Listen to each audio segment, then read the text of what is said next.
Sim, só. Isso quando a gente morava aqui.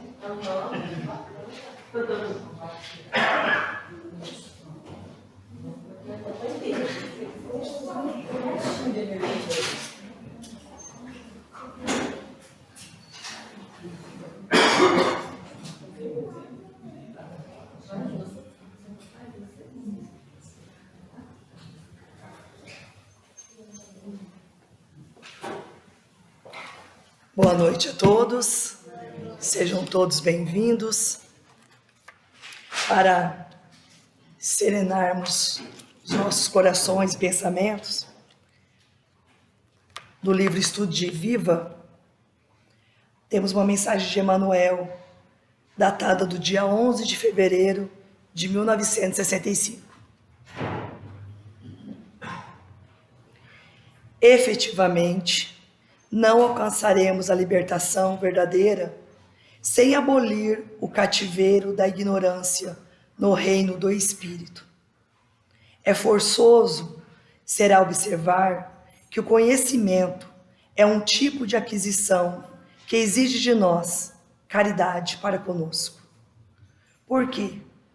Se é possível sanar as deficiências do corpo pelas doações da beneficência, como seja um alimento ao faminto e o remédio ao doente, a luz do Espírito não se transmite nem por imposição, nem por osmose.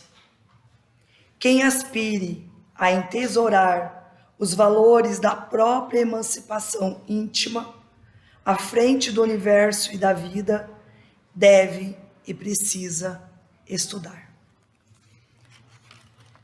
Queridos amigos, para darmos início, a Dilza fará a leitura do livro Caminho, Verdade e Vida. E logo após a Gisélia aparece inicial.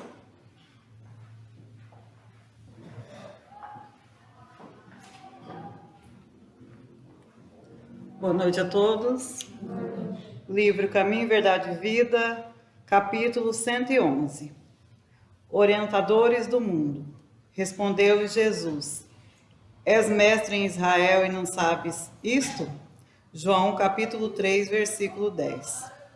É muito comum nos círculos religiosos, notadamente nos arraiais espiritistas, o aparecimento de orientadores do mundo, reclamando provas de existência da alma.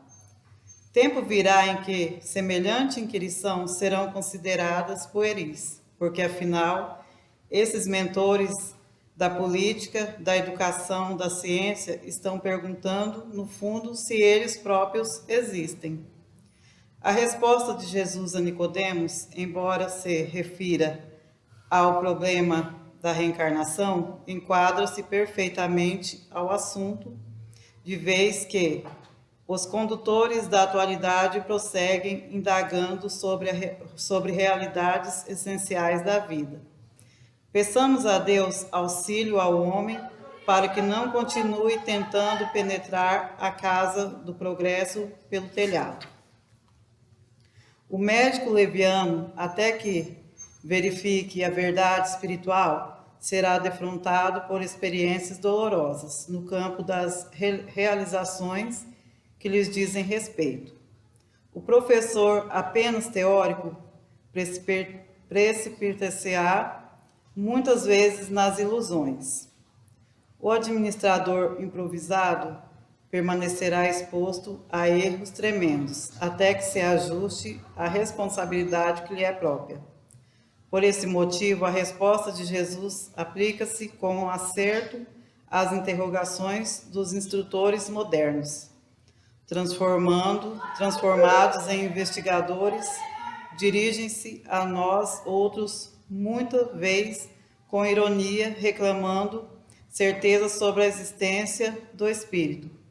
Entretanto, eles orientam os autores e se introduzem na vida dos nossos irmãos em humanidade.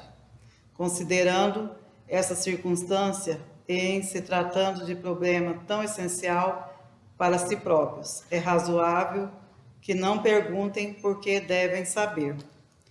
De Francisco Cândido Xavier, pelo Espírito Emmanuel.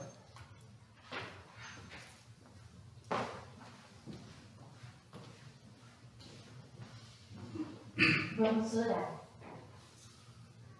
Pai, de infinita bondade, agradecemos pela oportunidade de estarmos reunidos neste momento para receber os seus ensinamentos, do seu Evangelho de amor e de luz. Rogamos, Senhor, que derrame suas bênçãos sobre cada um de nós e que intua nosso palestrante nas suas palavras e que nosso coração se encontre aberto para recebê-las. E que assim, Senhor, no momento em que sairmos daqui, possamos carregar toda a sua energia, todos os seus ensinos, que a cada dia nos faz ter a certeza que só existe um caminho, a senda do Pai. Que o bem esteja no coração de cada um e o amor e a humildade possam ser nossos companheiros em todos os momentos. Esteja conosco, agora e sempre. Que assim seja.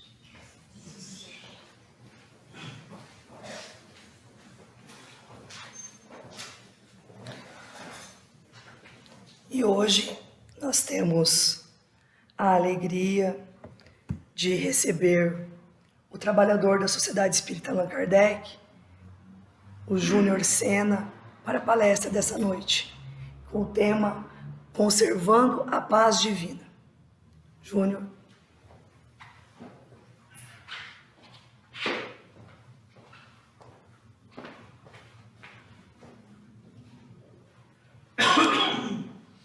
Boa noite, amigos. Que alegria, mais uma oportunidade para refletirmos juntos sobre o Evangelho de Jesus. E hoje nós vamos trazer algumas lições de Emmanuel. Há exatamente um mês atrás, quando estávamos executando a gravação do Evangelho no Lar, que é transmitido em grupos de WhatsApp, uma atividade que é de responsabilidade da Sociedade Espírita Allan Kardec aqui de Goiôerê e que atinge muitas pessoas Brasil afora.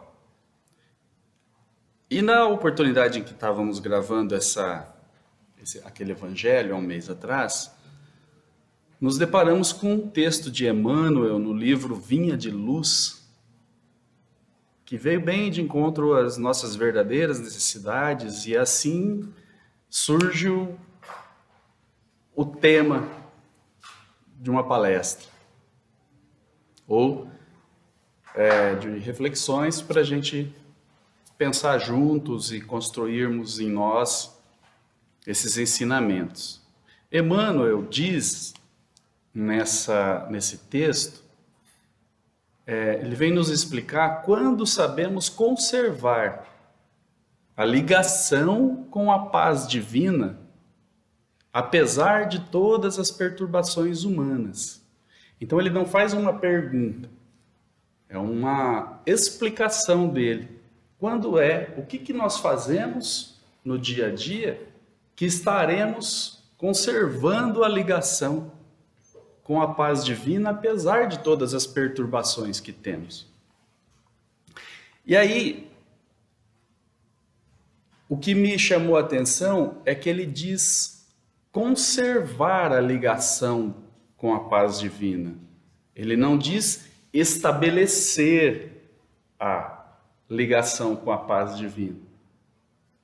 Então, se ele não diz estabelecer e sim conservar, significa que essa ligação já existe. E por que essa ligação já existe? Por uma simples razão.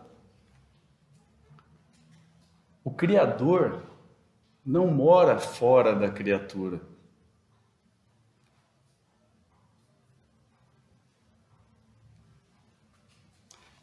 E aí, então, nesse livro, nesse livro Vinha de Luz, capítulo 109, Emmanuel se inspira num versículo da primeira carta de João, capítulo 4, versículo 6.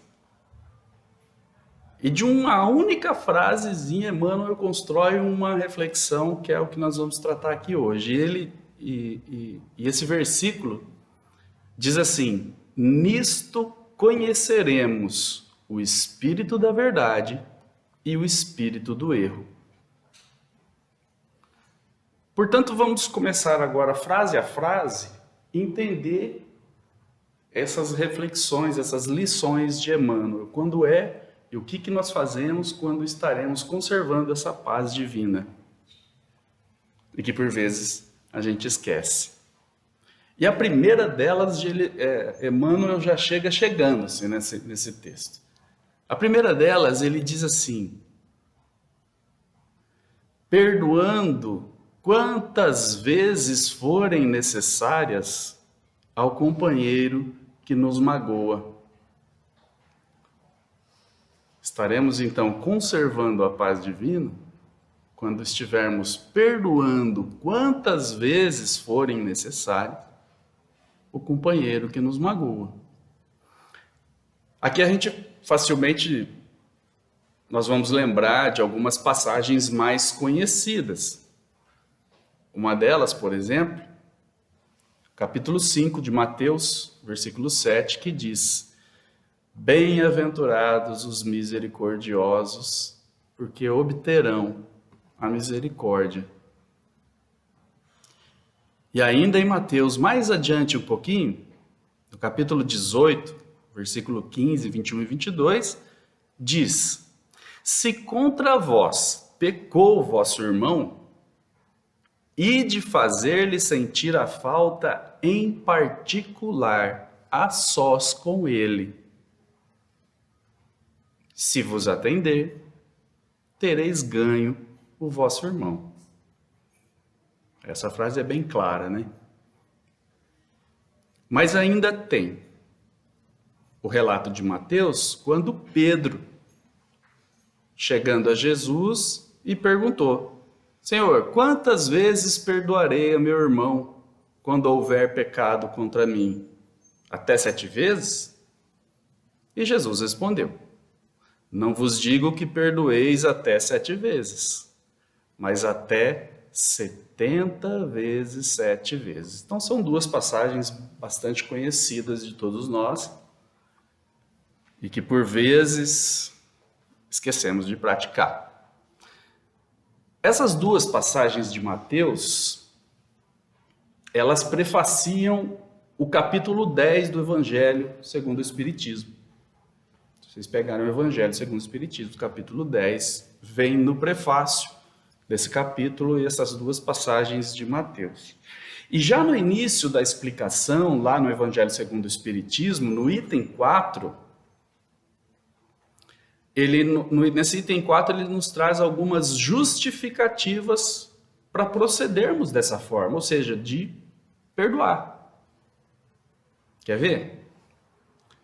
Nesse item 4 diz assim: a misericórdia é o complemento da brandura.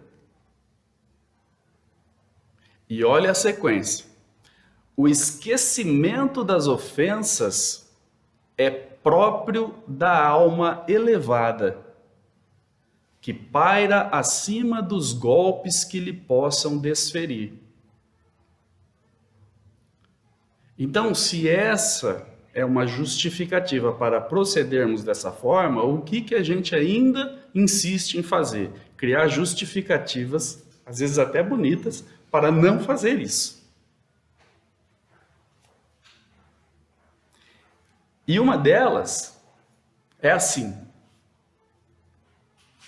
Não que isso seja bonito, mas costumamos dizer, ou às vezes dizer, às vezes até ouvir dos nossos amigos assim: como ele diz aqui, que é o esquecimento das ofensas, é próprio da alma elevada, às vezes a gente escuta a pessoa falar assim, eu não sou evoluído a esse ponto. Tá, você não é evoluído a esse ponto, mas você quer ser? Eis a pergunta. Quer chegar nesse ponto? Jesus não deixaria essa lição se não acreditasse que todos nós chegaríamos a aprender.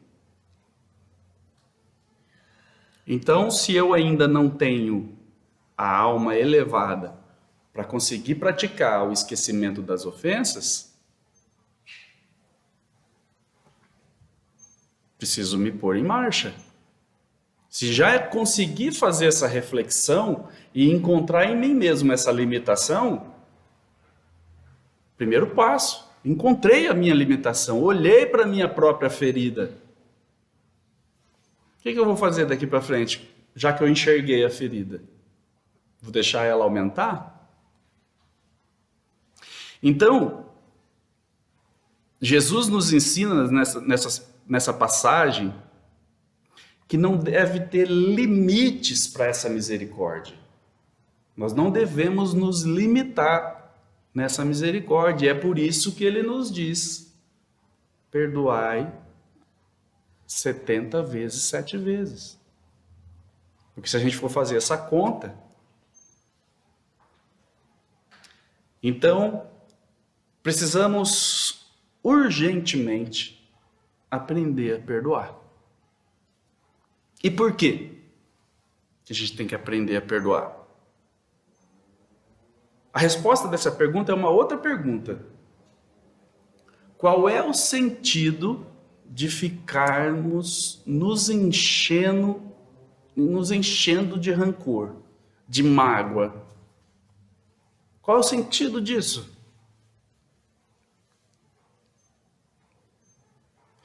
Na palestra anterior nós falamos que às vezes a gente é semelhante a um caminhão de lixo, que sai coletando lixo, coleta o lixo do vizinho, coleta o lixo do outro.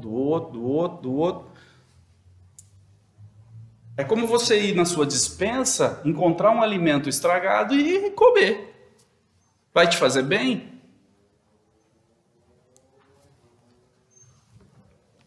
Não. E em algum momento você vai ter que colocar isso para fora. E o interessante aqui é que nesse item 4, quando ele diz assim, o esquecimento das ofensas, já faz uma ligação com a próxima lição de Emmanuel. Até agora eu só falei da primeira lição, que é o perdoar. Nós vamos para a segunda agora. Porque quando ele diz o esquecimento das ofensas, Emmanuel vem dizendo, segunda lição, esquecendo o mal para construir o bem.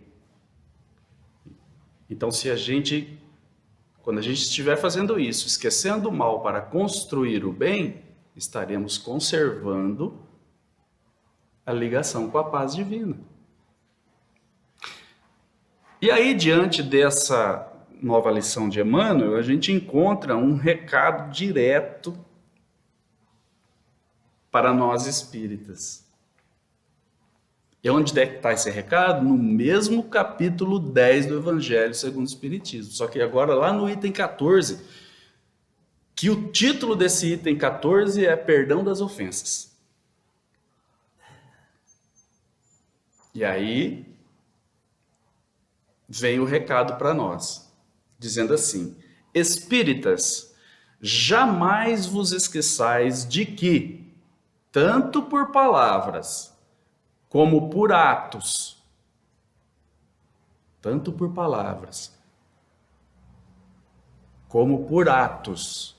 o perdão das injúrias não deve ser um termo vão, pois que vos dizeis espíritas, sede-o. Não é ser espírita somente aqui na palestra, não é ser espírita somente nos dias de estudo, é principalmente da porta para fora, no nosso relacionamento com o mundo. Portanto, se dizeis que é espírita, sede, seja. E aí ele vem, como a frase de Emmanuel é, esquecendo o mal para construir o bem, esse capítulo do Evangelho segundo o Espiritismo, lá no item 14, diz: olvidai o mal que vos hajam feito, e não penseis senão numa coisa, no bem que podeis fazer. Confirma exatamente a lição de Emmanuel. Ou seja, esqueça o mal que te fizeram e pensa no bem que você pode fazer. Direto e reto. Emmanuel é sensacional. Eu queria ter sido ele. E aí vem uma colocação muito interessante na sequência desse capítulo, que diz assim: aquele que enveredou por esse caminho não tem que daí se afastar, ainda que por pensamento. Ou seja, se eu comecei a praticar isso, esquecer o mal para construir o bem, se eu comecei isso, eu não tenho que me afastar desse caminho, nem por pensamento. Por quê? Diz aqui: nem por pensamento, uma vez que sois responsáveis pelos vossos pensamentos, os quais todos Deus conhece. O Criador não mora fora da criatura. Então, se eu pensei, Deus sabe o que eu estou pensando. Não é lógico?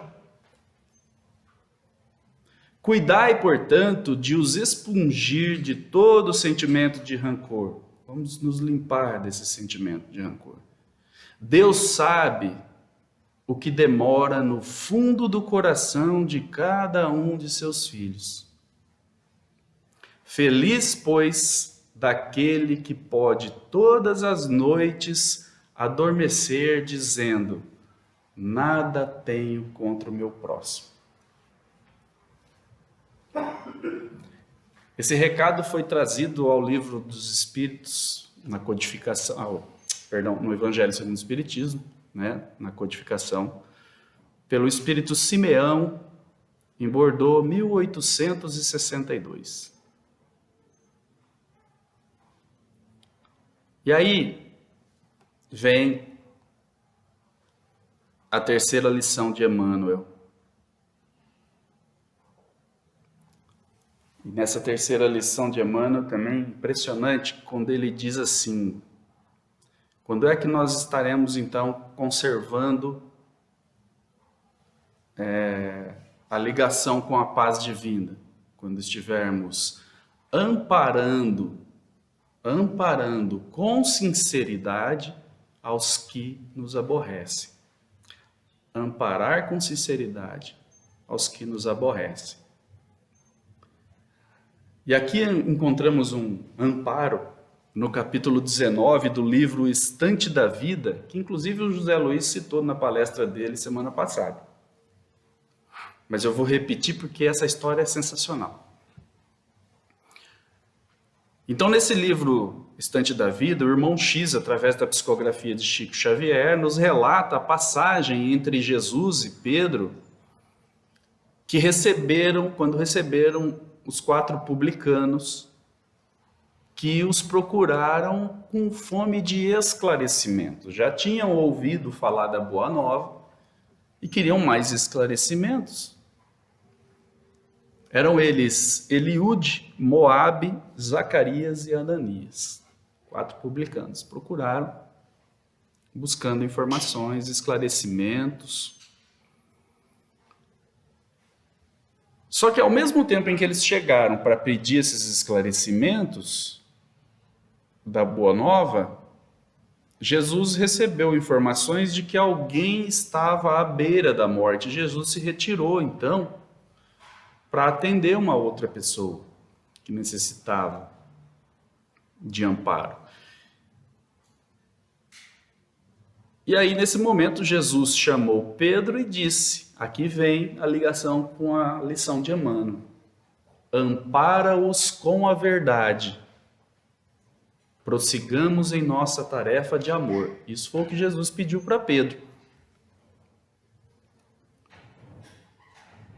E a frase de Emmanuel diz, amparando com sinceridade os que nos aborrecem. Mas Pedro não era fácil, né? E aí, após Pedro contemplar os 4 publicanos, dos quais ele já conhecia toda a história de vida daqueles 4 ali, e aí com muita austeridade, Pedro assim os recebeu. Conheço-vos a todos, ó víboras de Corazim. Já recebeu dessa forma. E aí Pedro falou toda a verdade que sabia sobre os 4. Os 4, eles eram comerciantes, e até exploravam muita gente para poder ganhar dinheiro.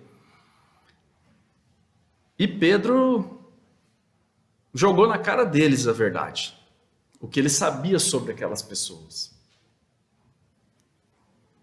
E disse que o reino dos céus não era para eles não, naquele momento. Quando aconteceu isso, e Pedro foi pontual, 1 a 1. Falou, você, fulano, fez isso. Você, ciclano, isso. E foi. Quando Pedro terminou, Jesus voltou. E Jesus ali, só de olhar para os publicanos que estavam visivelmente abatidos, ele já entendeu o que tinha acontecido. E aí, Pedro, o que fizeste?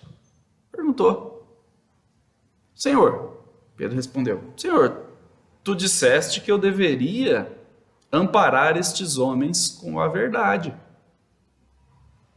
Aí Jesus respondeu, sim, eu disse amparar, nunca te recomendaria aniquilar alguém com ela.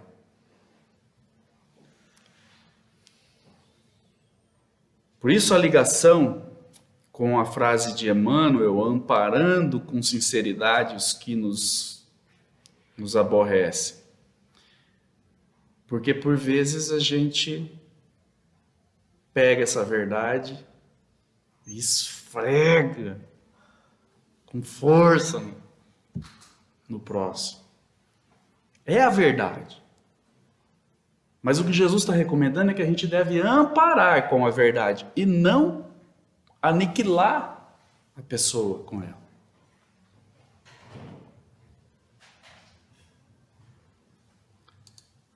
E sobre isso, aniquilar ou amparar a pessoa com a verdade, eu particularmente gosto sempre de tentar lembrar da frase: a cada um segundo suas obras. Portanto, por mais que alguém possa te ferir, saiba que a cada um será dado conforme suas obras. Pois a justiça de Deus, ela é perfeita. E por que ela é perfeita? Porque ela mora dentro de nós. Ou o que costumamos dizer no nosso dia a dia, o mundo dá volta. Só que quando a gente fala isso, normalmente a gente está desejando que o outro sofra, não é? E a gente não precisa desejar.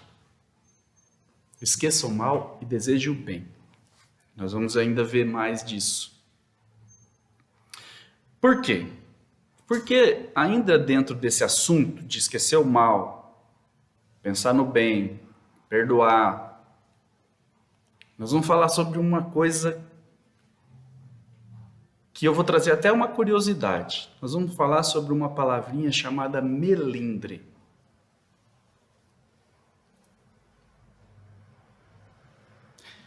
Vocês sabiam que o melindre é uma lagarta? Ele é uma lagarta, mas não é essa lagarta bonita que depois vira uma borboleta linda. Não. É aquela lagarta que vai comendo as folhas, vai destruindo a vegetação, sabe? Aquela lagartinha. E sabe onde eu encontrei essa informação? Numa poesia. E eu vou ler ela para vocês, porque eu achei incrível. É uma analogia, mas é uma poesia que quem nos trouxe foi Casimiro Cunha, através de Chico Xavier, na obra Cartilha da Natureza. E se chama A Lagarta. Então diz assim: a árvore é grande e bela, mas na copa que se alteia, intromete-se a lagarta, escura, disforme e feia. No tronco maravilhoso, folhas verdes, flores mil, o traço predominante é a nota primaveril. E basta uma só lagarta, de minúscula expressão, por fazer na árvore toda estrago e devastação. De fato, o conjunto verde é nobre, forte e preciso, mas em todos os detalhes há sinais de prejuízo. A lagarta rastejante, monstrengo em miniatura, vai de uma folha a outra, dilacerando a verdura. As flores, embora belas, perfumosas e garridas, aparecem deformadas nas corolas carcomidas. O passeio da lagarta, que demora e persevera, perturba toda a expressão da filha da primavera. Por mais que enflore e se esforce, a árvore peregrina trai aos olhos a existência do verme que a contamina. Encontramos na lição desse pobre vegetal o homem culto e bondoso com o melindre pessoal. Há muitas almas na terra, de feição nobre e segura, mas o melindre é a lagarta que as persegue e desfigura.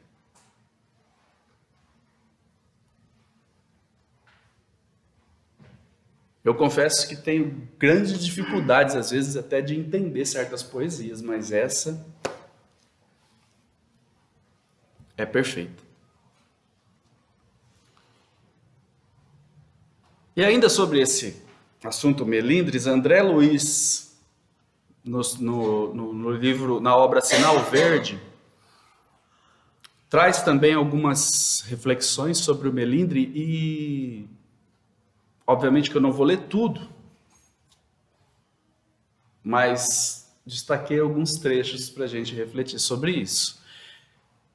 E ele diz que sobre o melindre, assim, primeira coisa, dê aos outros a liberdade de pensar, tanto quanto você é livre para pensar como deseja. Cada pessoa vê os problemas da vida em ângulo diferente. Cada pessoa vê os problemas da vida em ângulos diferentes. Vocês todos estão na mesma sala, mas cada um está me vendo de um ângulo diferente.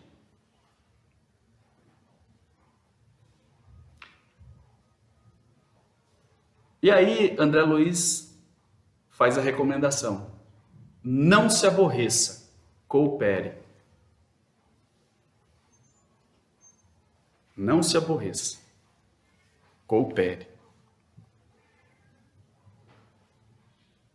E hoje, a nossa amiga Kátia postou no grupo Seara uma passagem do livro Vida Feliz, Joana de Ângeles e Divaldo Franco. E agora há pouco eu acrescentei aqui na palestra, porque veio de encontro ao assunto, falando sobre melindres. Então nós encontramos Joana, André Luiz, Casimiro Cunha. É uma turma aí de gabarito falando sobre o assunto. Então a gente precisa, né? E Joana diz o seguinte: afugenta o melindre da área do teu comportamento pessoal. Sempre encontrarás pessoas simpáticas como inamistosas pelo caminho por onde segues. A gente sempre vai estar deparando com pessoas amistosas e inamistosas. Não vale a pena melindrar-se, remoendo insatisfação. Toda a marcha está sujeita a tropeços e dificuldades que constituem desafio e emolução para o avanço. Ou seja, todas as dificuldades que a gente enfrenta é o estímulo para a gente estar avançando. Uma jornada sem problemas torna-se monótona e desmotivadora. O livro Vida Feliz, ditado por Joana de Ângeles na psicografia de Divaldo Franco. E como ali atrás, André Luiz disse, não se aborreça, coopere, a gente liga com a quarta lição de Emmanuel. E a quarta lição de Emmanuel diz o seguinte: quando é que nós vamos então conservar a paz, a ligação com a paz divina, apesar das perturbações humanas? Quando cooperando espiritualmente através da ação e da oração a benefício dos que nos perseguem e caluniam. Cooperando espiritualmente através da ação e da oração. Assim, no Livro dos Espíritos, na questão 664, Kardec faz 3 perguntas em uma só. Ele diz assim, pergunta: será útil que oremos pelos mortos e pelos espíritos sofredores? E neste caso, como lhes podem as nossas preces proporcionar alívio e abreviar os sofrimentos? Têm elas o poder de abrandar a justiça de Deus? Então são 3 perguntas em uma, e por que a gente fez essa ligação da lição de Emmanuel com essa pergunta do Kardec no Livro dos Espíritos? Porque ele está falando aqui da ação e da oração por quem está sofrendo. E aí, nunca é demais lembrar que aquele que te ofende é quem mais precisa de ajuda.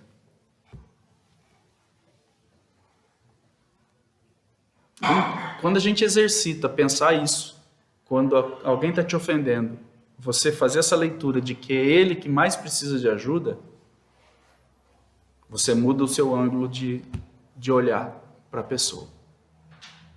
É impressionante.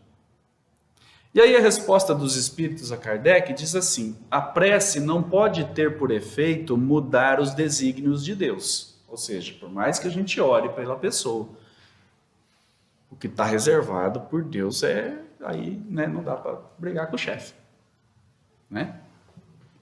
Mas, olha essa observação, a alma por quem se ora experimenta alívio, porque recebe assim um testemunho do interesse que inspira aquele por quem ela pede, e também porque o desgraçado sente sempre um refrigério quando encontra almas caridosas que se compadecem de suas dores. Então, quando a gente ora por alguém, essa pessoa recebe esse alívio, esse amparo.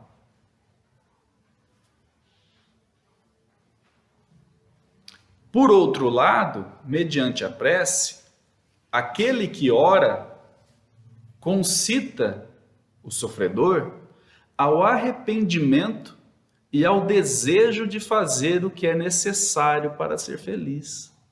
Olha que importante isso, quando a gente ora por alguém que está sofrendo, em especial aqueles dentro do nosso assunto, daquele que nos magoou. A sua oração vai ajudar ele a concitar pensamentos, a refletir num desejo de se melhorar e de buscar uma felicidade melhor. Nesse sentido, é que se lhe pode abreviar a pena se por sua parte ele secunda a prece com a boa vontade. O desejo de melhorar-se, despertado pela prece, olha isso, o desejo de melhorar-se, despertado pela prece, atrai para junto do espírito sofredor espíritos melhores, que o vão esclarecer, consolar e dar-lhe esperanças. Então, quando a gente ora, a gente está pedindo ajuda e uma turma boa vai lá ajudar. Vai lá soprar bons pensamentos, boas reflexões. Jesus orava pelas ovelhas desgarradas. Lembram-se da passagem, eu vim pelas ovelhas perdidas da casa de Israel. Mostrando-vos desse modo, que culpado vos tornaríeis se não fizesseis o mesmo pelos que mais necessitam das vossas preces. Livro dos Espíritos, pergunta 664, para quem quiser conferir. E assim, entendemos então que orando por aqueles que nos perseguem, nos caluniam, estaremos cooperando espiritualmente para que ele se eleve, para que ele mude de frequência, para que ele atraia para perto de si algo melhor. Porque para perto dele vão os bons espíritos. Então, se eu orar por alguém que me calunia, qual referência ainda podemos encontrar sobre esse assunto? Porque o que é isso se não oferecer a outra face? E o que é oferecer a outra face? Retribuir o mal com o bem.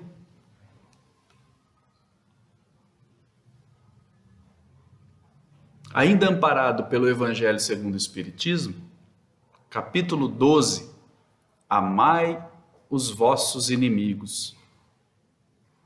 Eita!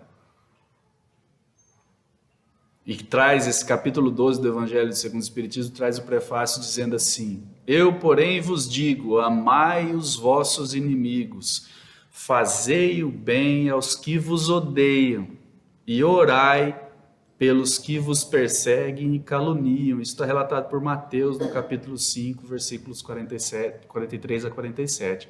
Então não é o Júnior que está dizendo não, tá?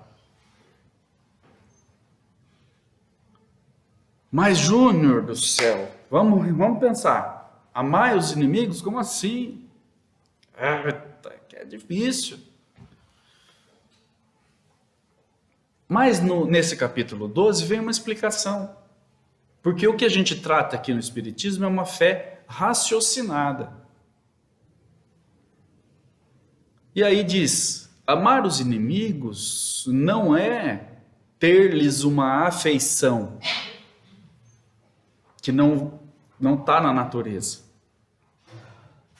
Porque o contato com o inimigo te transforma, seu coração bate diferente. É isso que diz lá no Evangelho, segundo o Espiritismo.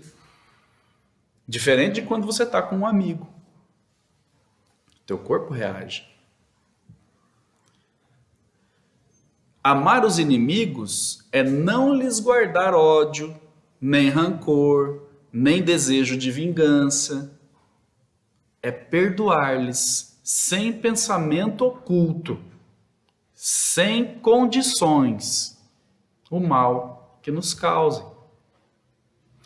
é desejar-lhes o bem e não o mal. E ainda, quando ele diz assim, sem pensamento oculto e sem condições, ele complementa dizendo que é não opor obstáculo à reconciliação com eles. E o que é isso aqui? Por vezes, aqueles que nos ofenderam nos procuram para reconciliar e a gente impõe condições para que isso aconteça.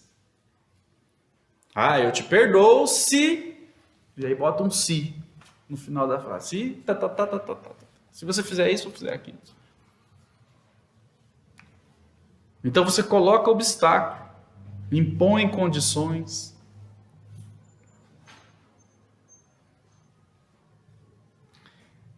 Na sequência, ele diz assim,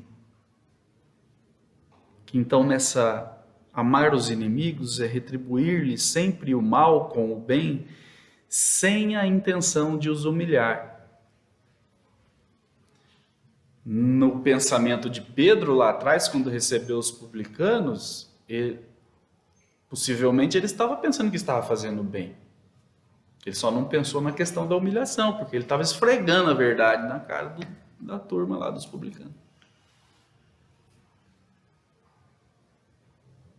Porque se você faz isso, se nós fazemos isso, quem assim procede, preenche as condições do mandamento. Amai os vossos inimigos. Isso significa que o seu inimigo não é uma pessoa que você vai levar para jantar na sua casa todo dia. Mas você não vai guardar raiva, rancor, ódio, nem sentimento de vingança. Apenas perdoe e deixe que cada um com o seu. Cada um. O que é do outro, deixa com o outro. E aí vamos na sequência, então, para a quinta lição de Emmanuel, quando ele diz, olvidando nossos desejos particulares para servirmos em favor de todos. E o que é esse olvidar os nossos desejos, senão a renúncia? Esquecendo os nossos desejos particulares para servirmos em favor de todos. É uma renúncia. E é uma renúncia de si mesmo para servir.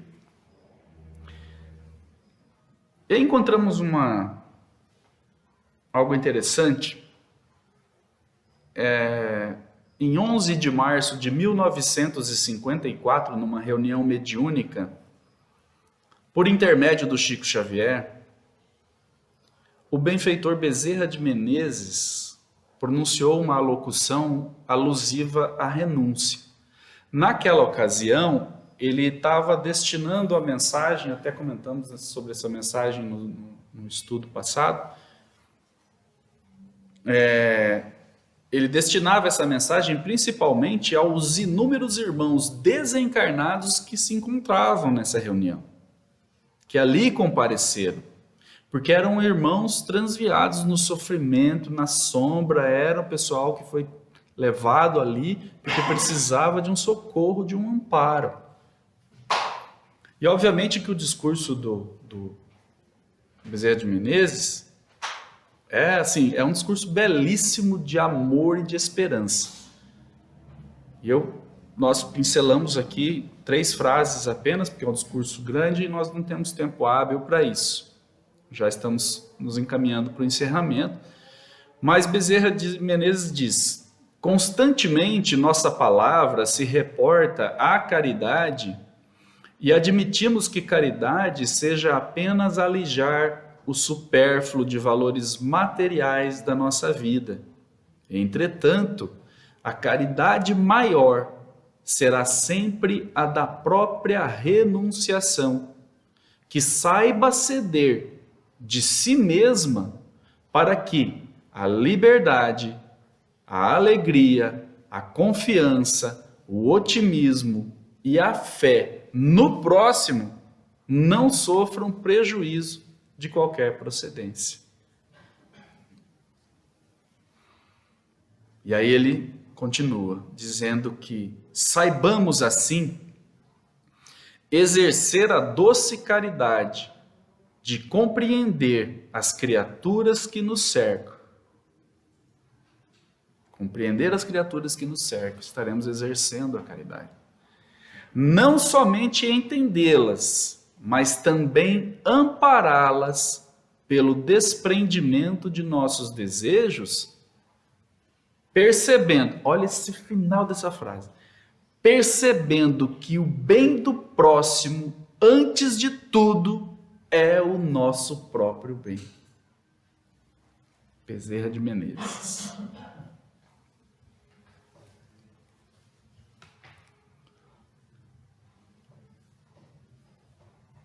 Podemos também citar sobre renúncia a obra que leva esse título, Renúncia.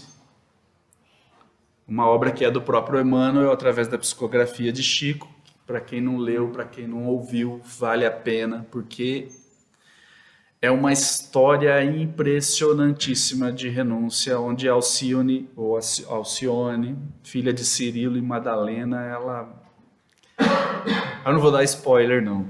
Para quem não conhece a história, conheça, porque são várias e várias lições resumidas nessa palavra, renúncia.